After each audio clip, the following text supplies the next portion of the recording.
রাহি নাকি তহিদ আফ্রিদিকে ধরাই দিয়েছে। সবকিছুর মধ্যে শুধু আপনারা আমাকে ঢুকাই দিতেছেন ওনার সাথে। তহিদ আফ্রিদি নাকি রাহিকে বেল্ট দিয়ে মারধর করতো। তার বেল্টের বাড়ি আমার তো বেশি কেউ খায়নি। সায়ম শাহরিয়ারকে নাকি ডিবি অফিসে নিয়ে গিয়ে মারধর করেছে এবং তাকে নাকি গুম করার হুমকি দিয়েছে। ডিবি অফিসের মধ্যে ধরে নিয়ে আমাকে 1 ঘন্টা নির্মমভাবে পিটায়। অন্যদিকে শোভন আহমেদকে মামলা দেয় এবং 1 বছরের জন্য তার ইউটিউব চ্যানেল এবং ফেসবুক পেজ ডিবি অফিসে রেখে দেওয়া হয়। 1 বছরের মতন রাখে সর্বোচ্চ। আর একদিকে প্রত্যয় হিরণকে 32 দিন নাকি তাকে জেলে আটকে রাখা হয়। আজকের ভিডিও শুরু করার আগে আপনাদেরকে একটা কথাই জানিয়ে রাখি, আজকে যে আমি কথাগুলো বলবো এবং যে ভিডিওগুলো আপনাদেরকে দেখাবো এই সবগুলোই অনলাইন থেকে কানেক্ট করা। আমি কারোর পক্ষে বা বিপক্ষে কথা বলবো না, যেটা সত্য সেটাই আপনাদেরকে জানানোর চেষ্টা করব। তাই দয়া করে কেউ খারাপ মন্তব্য করবেন না। এই সময় কম, শুরু করো। প্রথমে আসা যাক সায়ম শাহরিয়ার কাছে। কেন তাকে ডিবি অফিসে নিয়ে যে মারধর করা হয়? আসল কারণ হলো তহিদ আফ্রিদিকে নিয়ে একটা ভিডিও তৈরি করে, আর সেই ভিডিওটা তহিদ আফ্রিদির পক্ষেই ছিল, কিন্তু তহিদ আফ্রিদি সেটা বুঝতে পারে না। আমার অপরাধ ছিল শুধু তাকে নিয়ে একটা ভিডিও বানানো, যে ভিডিওর মধ্যে আমি কিছু সত্য তথ্য তুলে ধরেছিলাম যেটা তহিদ আফ্রিদির পক্ষেই ছিল। তারপরও সে বুঝতে পারে নাই এবং সায়ম শাহরিয়ারকে ডিবি অফিসে ডেকে তাকে 1 ঘন্টা যাবত মারধর করে। তহিদ আফ্রিদির একটি কলে ডিবি অফিসের মধ্যে ধরে নিয়ে আমাকে 1 ঘন্টা নির্মমভাবে পিটায় এবং মারধরের ভিতরে তার কাছে 10,000 টাকা চাওয়া হয় এবং বলা হয় তুই যদি এই টাকাগুলো দিতে পারিস তাহলে তোর মারধর একটু কম হবে। তো যে পুলিশ আমার শরীরের মধ্যে আঘাত করছিল উনার নামও ছিল সায়েম। উনি আমাকে বলতেছে যে 10-20 হাজার টাকা দে তাহলে তোর মাইরটা একটু কম হবে। তার কাছে টাকা ছিল না, এই জন্য সে দিতে পারেনি। এই জন্য তাকে ফকিন্নি বলে পিস্তল দিয়ে চোখে আঘাত করা হয়। তো আমি তখন বললাম যে ভাই আমার কাছে তো টাকা পয়সা নাই, আমি কিভাবে টাকা পয়সা দিব? আমি কিছু পরিমাণ টাকা অনলাইন থেকে ইনকাম করি, সেটা দিয়ে কোনোভাবে চলি। তখন বললো যে ফকিন্নির বাচ্চা এটা বলে আমার পিস্তল দিয়ে মারছে না কি দিয়ে মারছে আমি জানি না, তো আমার চোখের এখানে মারে এবং চোখটা কিছুদিন এরকম কালো হয়ে এরকম বন্ধ হয়ে থাকে। এবং সবশেষে তাকে হুমকি দেওয়া হয় এই ঘটনা যদি তুই কাউকে বলিস তাহলে তোকে গুম করে দেব। এবং আমাকে বলা হয় যদি এই ঘটনা আমি কাউকে বলি তাহলে আমাকে তারা গুম করে দিবে। সায়েম ভাই সহজে যে কথাগুলো বলছে বা আমাদেরকে বোঝাচ্ছে, তার কথা শুনে মনে হচ্ছে ওই দিনটা এতটা সহজ ছিল না। এবার আসা যাক প্রত্যয় হিরণের কাছে।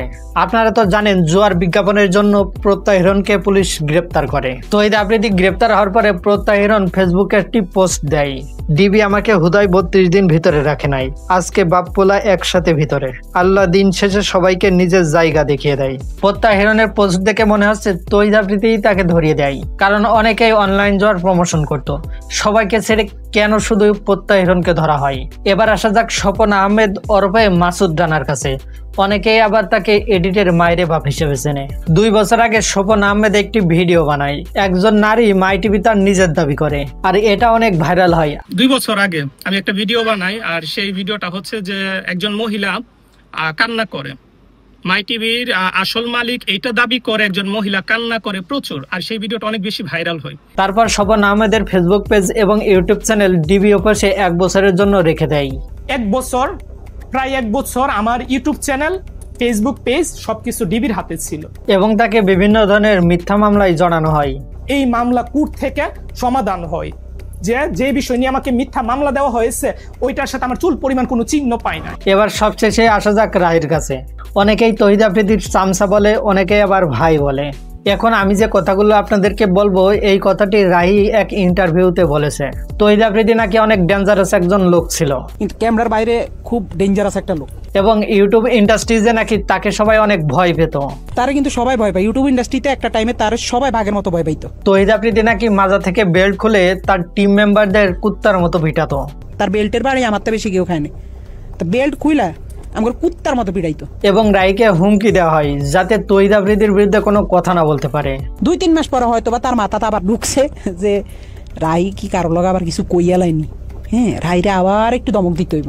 তারপর 5 আগস্টের পরে তহিদ আফ্রিদি দেশ ছেড়ে পালিয়ে যায়।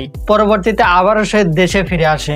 5 আগস্টের পরে 2 মাস 3 মাস সে আসে নাই। তখন আলহামদুলিল্লাহ বলছিলাম যে আল্লাহ সে না আসুক, সে তার মতো থাকুক, আমরা আমাদের মতো থাকি। আমরাও তার কাছে যাইতাম চাই না, সেও আমার কাছে না আসুক। যে মানুষ 5 আগস্টের পরে আইসা দেশে স্টে করছে, সুন্দরভাবে থাকছে। রাহি সবশেষে বলে এসব খারাপ কাজের জন্য আল্লাহ আপনাকে ছাড় দেয়নি। আপনার মনের মধ্যে শুধু এসব হারামি, আল্লাহ কি আমরা ছাড় দিব?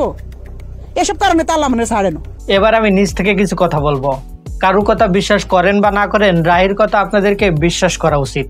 কারণ রাহি সারা জীবন তহিদ আফ্রিদির পক্ষে কথা বলে এসেছে, কিন্তু এখন হঠাৎ করে বিপক্ষে কথা বলছে। এর কিছু কারণ আছে। কারণ তহিদ আফ্রিদি যেসব খারাপ কাজ করেছে এইটা রাহি সহ্য করতে পারেনি, এই জন্য রাহি তার বিপক্ষে চলে যায়। 5 আগস্টের সময় যেসব মারামারি হয়েছে রাহি কিন্তু ছাত্রদের পক্ষে ছিল আর তহিদ আফ্রিদি বিপক্ষে ছিল, এই জন্য রাহির সাথে তার সম্পর্ক বিচ্ছিন্ন হয়ে যায়।